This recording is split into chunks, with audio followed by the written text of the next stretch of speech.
boa noite. O presente webinar é dinamizado pela Agência de Comunicação Miligrama Comunicação em Saúde, em parceria com a Sociedade Portuguesa de Literacia em Saúde, e realiza-se no âmbito da Semana Europeia de Saúde Pública.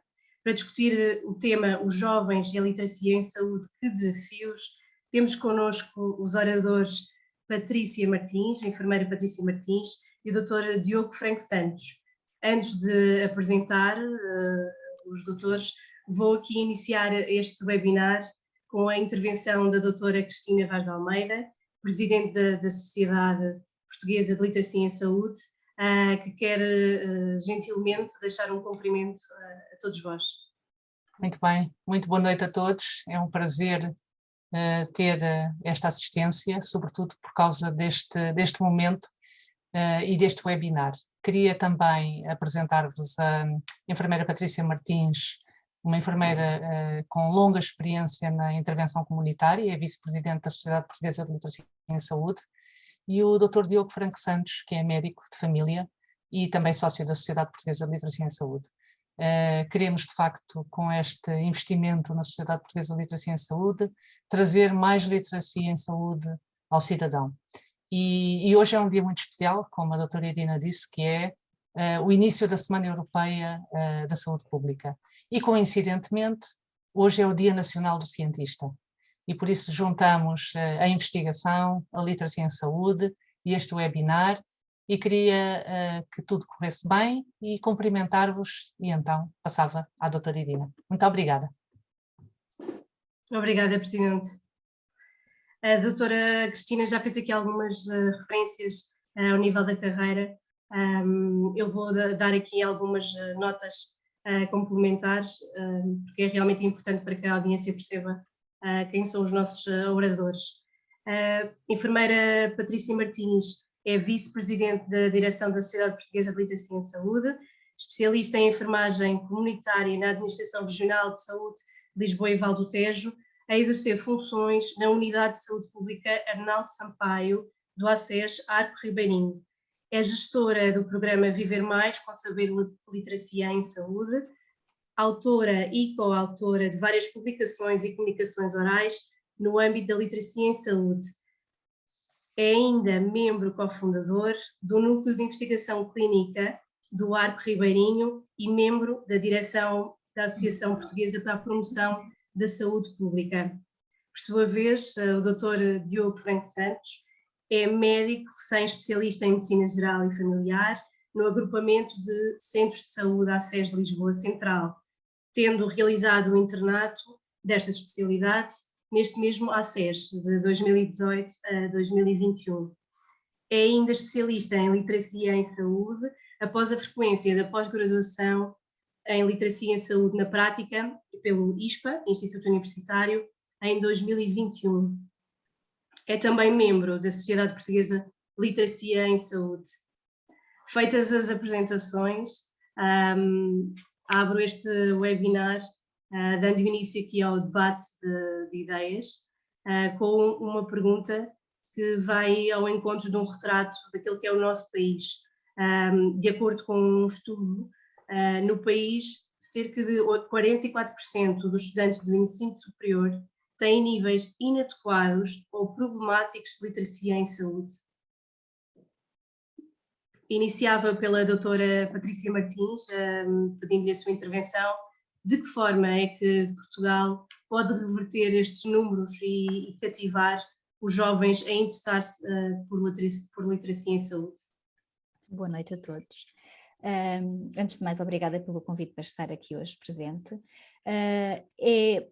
Antes de mais, é importante explicarmos aos jovens que o facto de eles terem competências de literacia em saúde vai-lhes permitir melhorar diretamente a sua qualidade de vida, o seu bem-estar, para além de que vai influenciar não só o deles, mas também das famílias e das comunidades onde eles se inserem.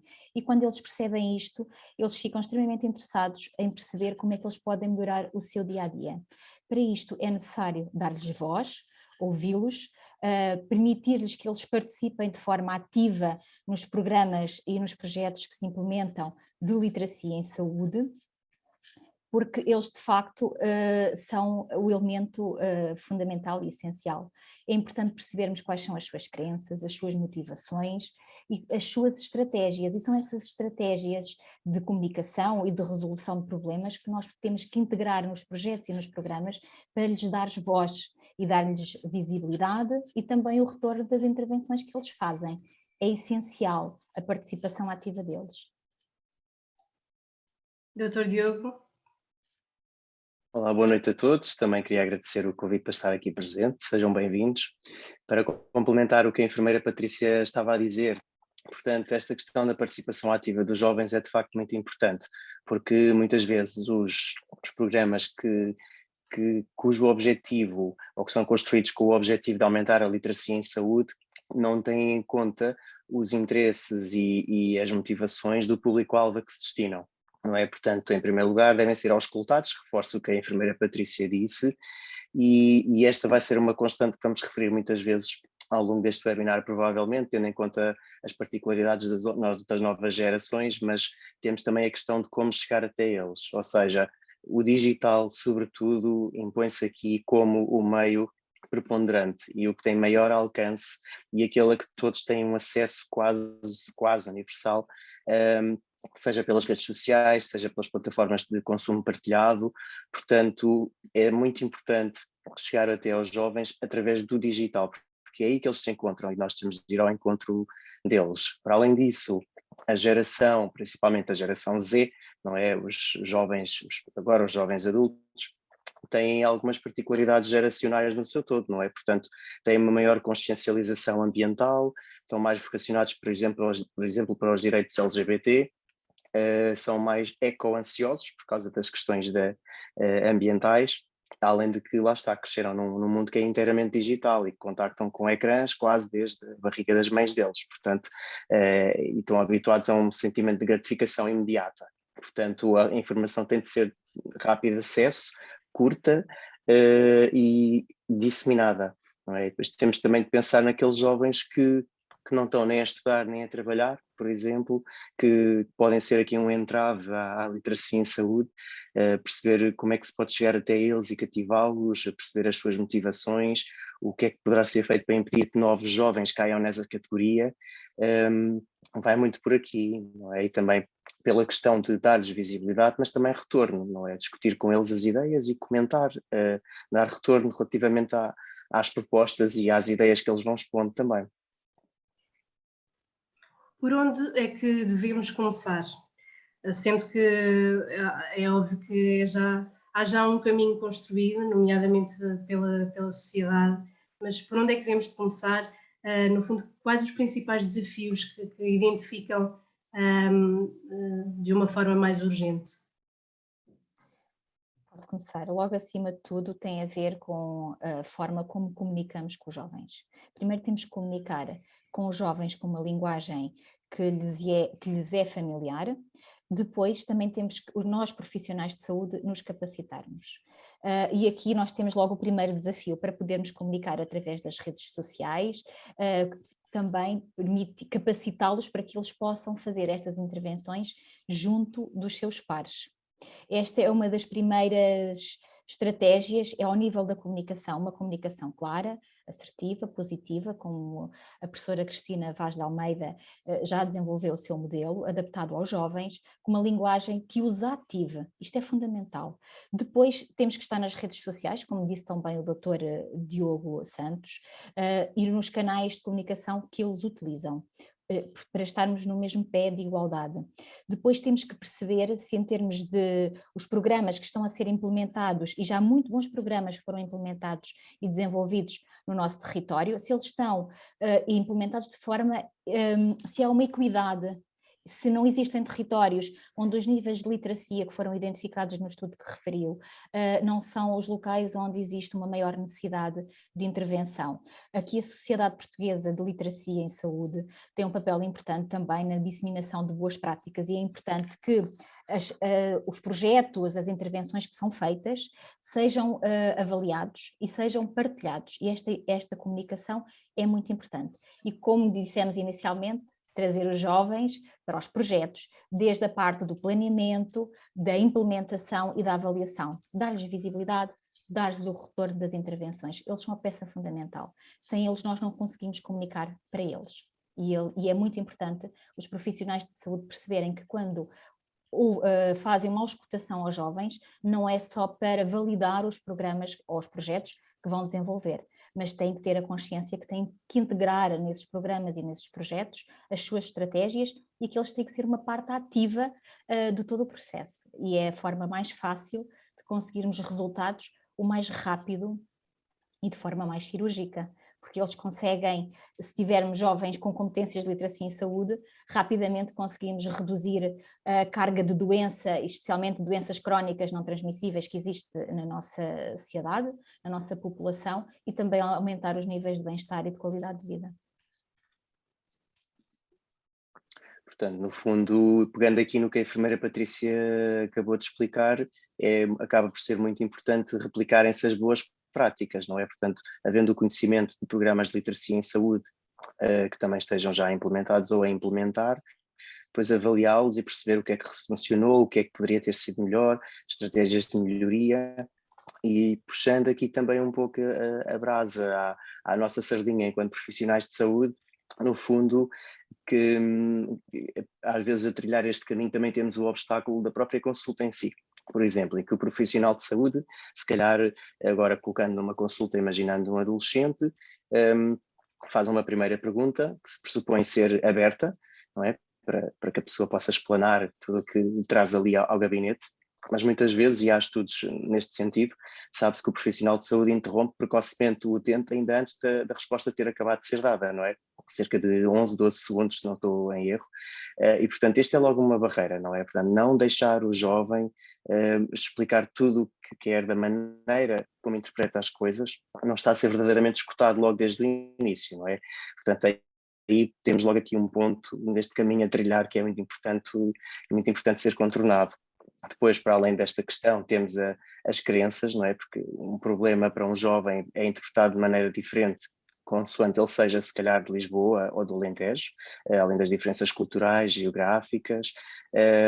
É preciso também incutir a noção da prevenção da doença, porque muitas vezes há a associação de que o médico é para a doença e não necessariamente para a promoção da saúde e para prevenir a doença numa fase mais tardia.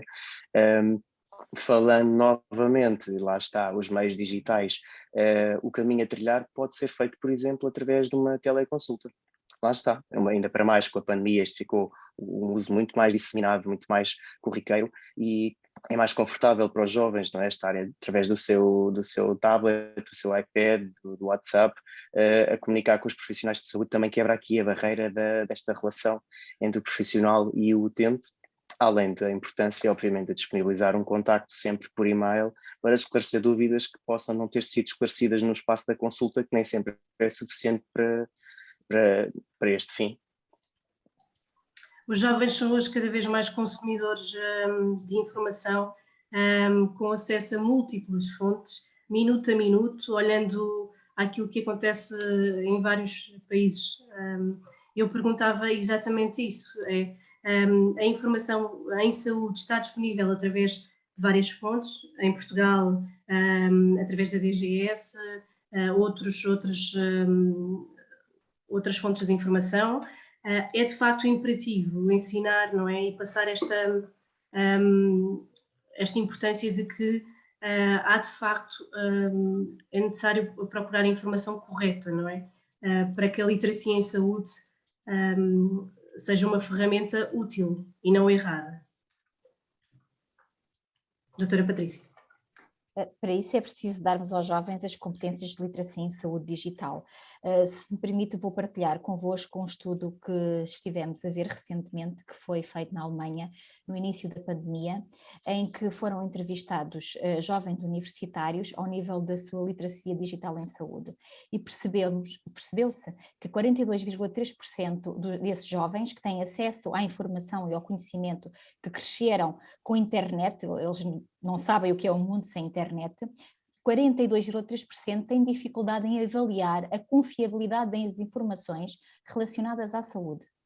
38,9% têm dificuldade em avaliar se as informações escritas têm interesse comercial e 30,4% dos inquiridos referem dificuldade em encontrar informações que procuram. Também este estudo referiu que os rapazes procuram maioritariamente esta informação ao nível da Wikipédia e de outras enciclopédias em linha e do YouTube, e as raparigas ao nível das redes sociais e de outros portais do género. E, portanto, é importante percebermos onde é que os nossos jovens estão a ir buscar esta informação. Se os sites com informação credível são fáceis de navegar, se têm informação disponível e essa informação tem conteúdos adequados para os jovens. Muitas vezes diz-se que a informação é para o jovem, mas muitas vezes tem um conteúdo infantilizado. E, portanto, é importante percebermos quais são estes conteúdos que nós estamos a disponibilizar, porque efetivamente podemos e temos que melhorar as informações de saúde disponíveis ao nível da internet, estar onde os jovens estão, a nível das redes sociais e das suas plataformas que eles mais consomem, como por exemplo os vídeos de curta duração, ao nível de 1 minuto, e nós profissionais de saúde temos que estar junto dos jovens, mas também não são só os profissionais de saúde, profissionais do setor social, da comunicação, das artes, é um trabalho de equipa, é um trabalho de parceria com todos, com o jovem no centro, e só assim nós conseguimos ter um trabalho eficaz e eficiente e com resultados num curto espaço de tempo, que é possível. E, portanto, é este o caminho que nós acreditamos, e esta partilha de boas práticas, a disseminação de boas informações de saúde de fácil interpretação para os jovens, de facto são para partilhar, e se eles souberem quais são os canais e tiverem plataformas onde eles com alguma segurança e credibilidade podem recorrer e podem procurar essa informação, de certeza que contribuímos para as competências de literacia em saúde digital dos jovens e consequentemente depois da nossa sociedade. Ora bem, tal e qual, portanto, no fundo, atualmente tudo que exija mais do que um clique já é uma barreira, quase, não é? Ao acesso à informação por parte dos jovens. Apesar disto, obviamente que podemos sempre pensar, estamos sempre a falar da questão digital e os formatos físicos não têm lugar aqui nesta questão, podem ter, contudo não nos podemos esquecer que de certa forma, até para nós adultos estão em desuso, não é? Até dentro de uns anos estima-se que provavelmente os manuais escolares eles próprios vão deixar de ser em formato físico, portanto eu acho que uma vez mais a aposta deve ser no digital, até porque se pensarmos por exemplo numa biblioteca em que é requisitado um livro, pode estar associado a um pequeno custo, por exemplo, depois temos também a questão financeira, não é? Portanto, acho que alguém deixou o microfone ligado. Júnior. A exploração até ao matador, o inspetor sanitário tem um papel crucial para garantir. Ok, está resolvido.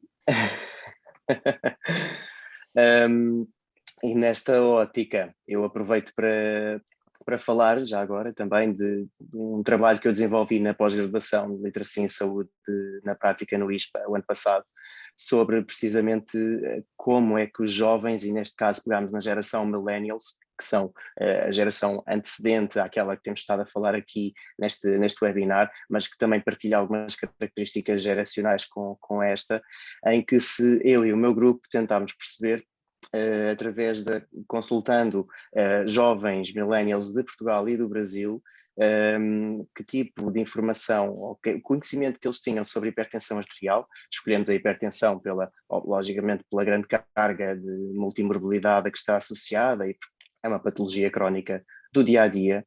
E então tentámos perceber o que é que os jovens sabiam acerca desta patologia, que tipo de informações pesquisavam acerca da mesma e principalmente, e este era o grande foco do trabalho, de que forma é que gostariam de receber informação acerca da mesma se essa questão se lhes colocasse. E percebemos que, após a aplicação de um questionário em ambos os países, que as respostas foram semelhantes, ou seja, todos eles referiram, ou a grande maioria, todos não, mas a grande maioria referiu que os pequenos vídeos de 1 minuto eram o formato ideal. Portanto, aqui temos uma vez mais o espelho geracional de como é que os jovens querem receber ou preferem receber a informação, e ainda para mais estas questões de ter sido em Portugal e no Brasil permite-nos transpor aqui para um certo padrão geracional que não está restrito a barreiras geográficas, não é? Portanto, é interessante pensar que se calhar um jovem em Portugal pensa da mesma forma que um jovem no Brasil, pertencendo à mesma geração, e portanto é importantíssimo se os vídeos com que os jovens contactam no Instagram, no TikTok, principalmente estas duas, serem idóneos, não é? Serem informação relevante de fontes credíveis, mas simplesmente tem que ser por aí com que eles contactam com a informação, porque de outra forma é muito menos provável.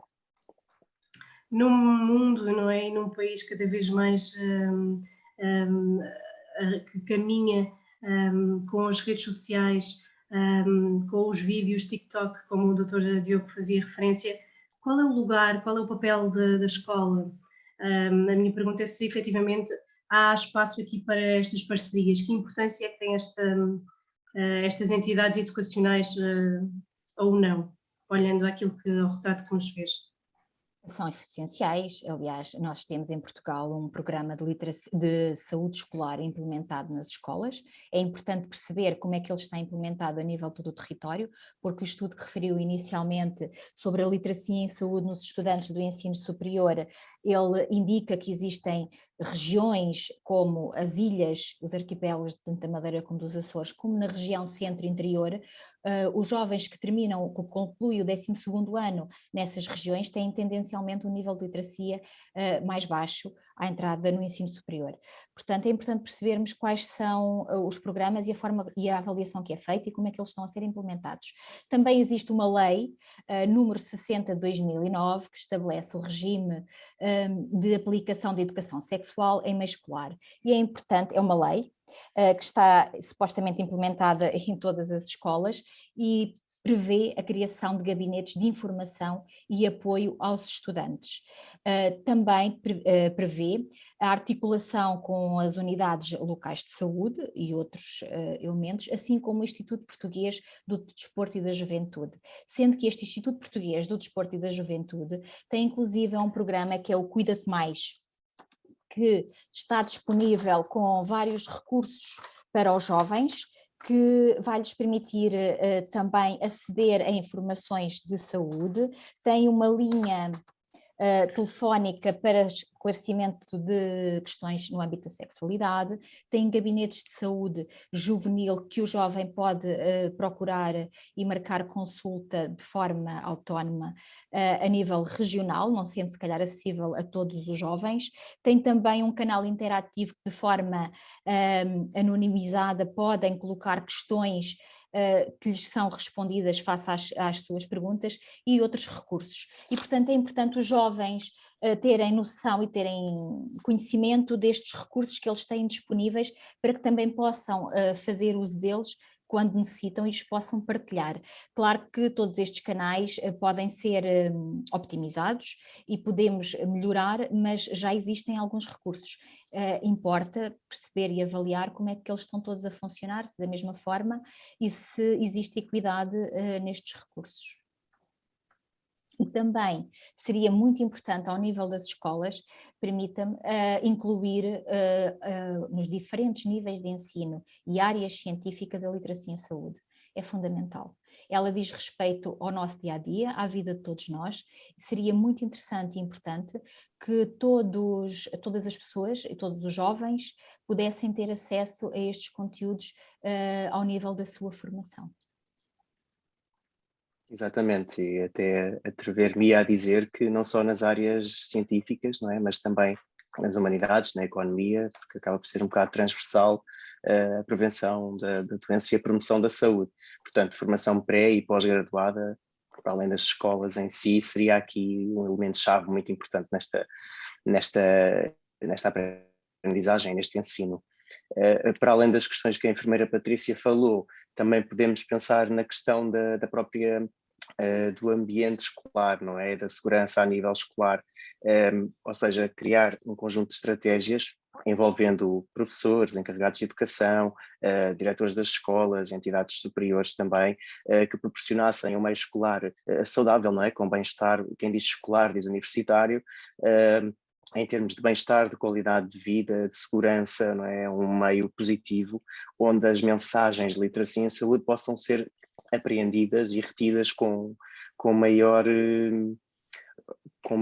espírito crítico, não é? E também estarem mais despertas para estas questões. Se o ambiente for propício, a mensagem é recepcionada de uma forma muito mais produtiva. Portanto, acho que também é preciso trabalhar a envolvência, não é? A comunidade, os grupos de pertença destes jovens, como também já falámos, nestas questões, não é? Além de, para estes programas de literacia em saúde, os próprios profissionais de saúde, como a enfermeira Patrícia referiu, têm que ter também alguma formação e estar motivados para o fazer. Não é? Muitas vezes surgem as ideias, mas às vezes pôr em prática e reunir uma equipa motivada e com formação em literacia em saúde pode ser mais desafiante. Portanto, também partiria muito aqui desta questão. Temos entre nós a acompanhar-nos muitos profissionais de saúde, e a minha pergunta é exatamente qual o papel do profissional de saúde nesta construção da aproximação da promoção da literacia em saúde junto dos jovens, ou seja, deve a consulta ou teleconsulta, não é, ser uma oportunidade para que essa construção seja cada vez mais presente.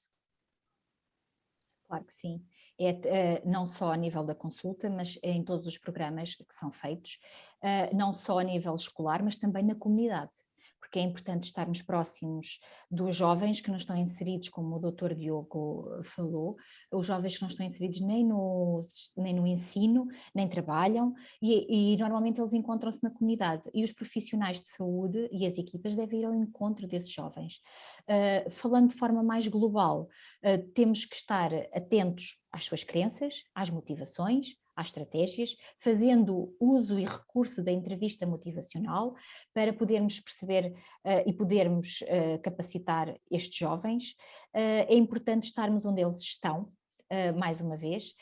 A saúde, a intervenção ao nível da consulta é fundamental, e é fundamental com a transição digital que estas consultas estejam disponíveis em termos digitais, teleconsulta, videoconsulta com jovens, como também o Dr. Diogo já referiu, a disponibilização de um e-mail e de um contacto, porque há o acesso aos profissionais de saúde no momento em que o jovem precisa é fundamental, porque eu posso ter alguns conhecimentos, no entanto, se eu hoje preciso dessa informação e eu não tenho acesso ao profissional, vai dificultar a minha procura, porque é importante os jovens perceberem a importância da saúde de proximidade.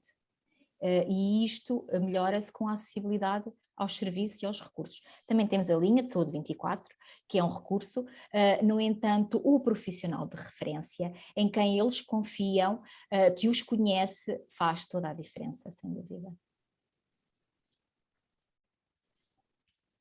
Nem mais, portanto, e este contexto de proximidade, não é, de aproximação ao utente, vem aqui muito para a medicina geral e familiar, não é, inevitavelmente. Estamos a falar de médicos que acompanham, não é exclusivo, atenção, colegas que não sejam da MGF, não significa que também não possam ou devam fazer, mas ocupando esta posição privilegiada no sistema de saúde, quase como que gestor da saúde, não é? É como se fosse um gatekeeper de entrada do utente no Serviço Nacional de Saúde.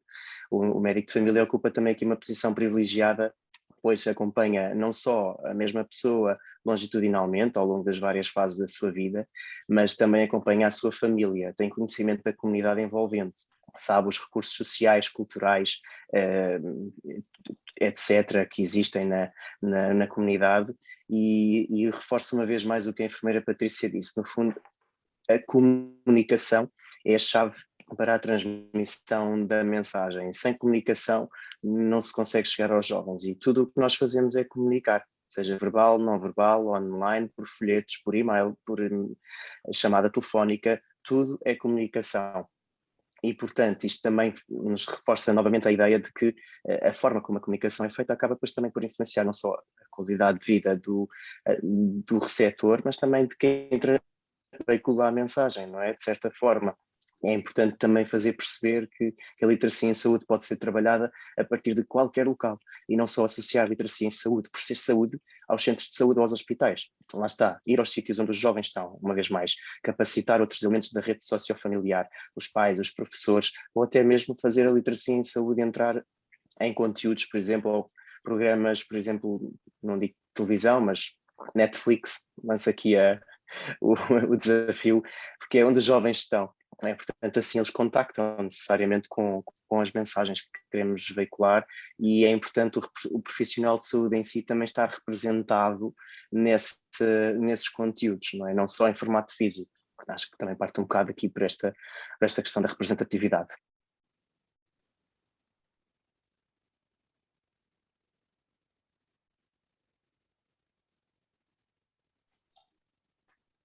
Eu penso que conseguem acompanhar a partilha que eu estou a fazer.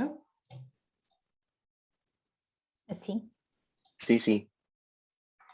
São aqui alguns exemplos de importantes trabalhos desenvolvidos pela Sociedade Portuguesa de Literacia em Saúde.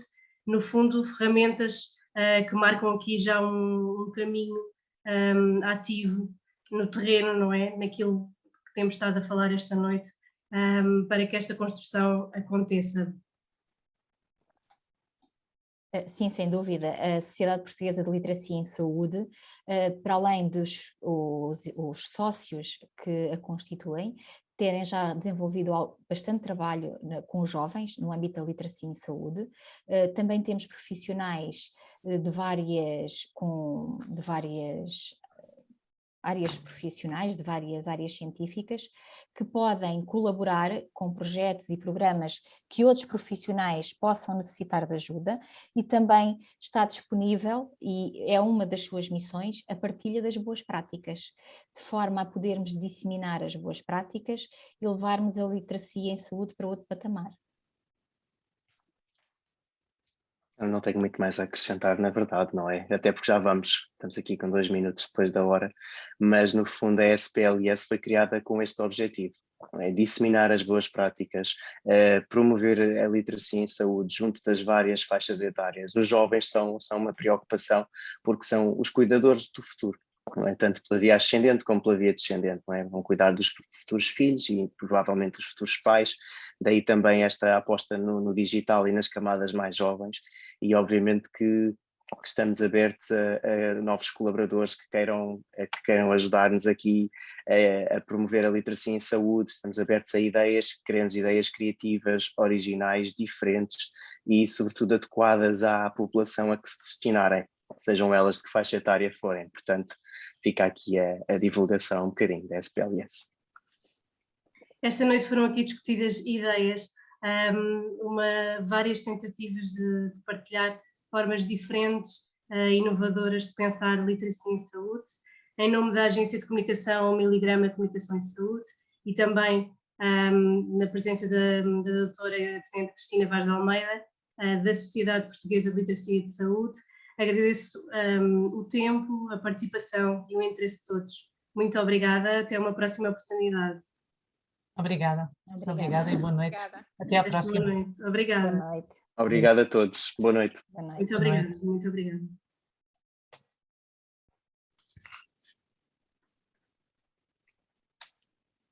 Muito bem, muito bem. Sim, senhora. E passou assim a meia hora e correu tudo muito bem. Gostei muito, gostei muito. Bom, doutora, ótimo. É verdade, infelizmente o tempo voa, não é? Voou. E de facto, numa próxima oportunidade, não é? Tentamos aqui conversar. Sim. É bom que seja assim, bocadinhos, blocos de reflexão, porque isto depois tem muita matéria para nós desenvolvermos. Estou a ver que ainda está aqui a doutora Zélia, a doutora Lídia. Não consigo reconhecer o José, porque é uma senhora, mas... Quem é que é? Como é que se chama? Deixa-me ver aqui. Se quiser ligar o micro, força. Quer ligar o seu micro, José? Sim. Olá, Margarida, sou farmacêutica. Muito bem, muito gosto, muito gosto. E comecei agora a seguir-vos e a ver. Foi um bocadinho para vos conhecer também. Muito bem, teremos muito gostei. gosto. Obrigada. Se quiser associar, nós avaliaremos. Temos já alguns farmacêuticos, o que é muito interessante. É uma área que as farmácias comunitárias, sobretudo, são uma grande fonte de literacia em saúde, É verdade. grande ponte de contacto com o público e também de educação para a saúde, e por isso muito importante.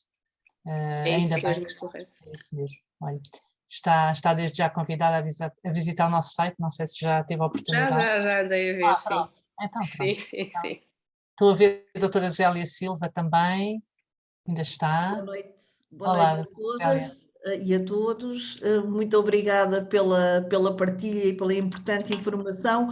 Eu saio um bocadinho fora deste contexto, porque eu não sou doutora, sou engenheira eletrotécnica e trabalho na área da manutenção de um hospital. Eu sou responsável, sou coordenadora da manutenção de um hospital e, portanto, tenho muito interesse em perceber também tudo o que se passa à minha volta num meio que é naquele em que nós nos mexemos para dar apoio a que as coisas corram bem em termos funcionais, mas que não somos profissionais de saúde. E, portanto, tenho muito interesse em perceber como é que tudo isto se pode transmitir também num meio um bocadinho diferente, não é? Que não é bem paralelo, mas é circundante. Mas nós vivemos de uma forma integrada a saúde, o social, a economia, a política, a cultura, a engenharia. Como tinha dito também a enfermeira Patrícia, que o objetivo é integrar as várias áreas para que depois possamos trabalhar em conjunto, porque a importância da área de engenharia dentro de um hospital permite que, ou pelo menos os saberes da engenharia dentro de um hospital, permite uma organização que a literacia beneficia, não é? Em termos de estrutura, em termos de organização, às vezes mental, em termos de processamento, em termos de procedimentos, e por isso, de facto, ao longo do ciclo de vida, ou seja, desde o nascimento e mesmo antes do nascimento até à morte, e nas várias profissões, tudo tem interesse para a literacia em saúde, porque de facto quando nós queremos que as pessoas acedam melhor, compreendam e usem melhor os serviços, não é? E os recursos de saúde, só pode ser em trabalho em conjunto, em parceria. Aliás, os Objetivos do Desenvolvimento Sustentável falam precisamente disso, não é? Falam precisamente, o objetivo número 17 diz é necessário fazer parcerias multiprofissionais e multidisciplinares. E por isso, doutora Zélia, está também já convidada, se quiser. Temos muito gosto, precisamos também de engenheiros e de arquitetos e de outros, e de economistas e de sociólogos, além deste corpo forte que é o corpo da saúde e do social, sobretudo neste momento, a saúde e o social têm uma grande intervenção. Muito obrigada. Muito obrigada também, doutora. Muito obrigada. E muito obrigada aos dois também, gostei muito, a enfermeira Patrícia, doutor Diogo. Foi muito esclarecedor, aprendi muito com vocês e a doutora Irina também foi uma boa moderadora, também os nossos agradecimentos. Esperamos Obrigada. então. Obrigada. Obrigado. E até amanhã, então. Até amanhã. Até amanhã. Obrigada a todos. Boa noite. Resto boa noite. Obrigada. Boa noite, obrigada. E obrigado à Miligrama pela iniciativa também, pelo convite. Obrigada a todos. Claro. Muito obrigada. Sem dúvida.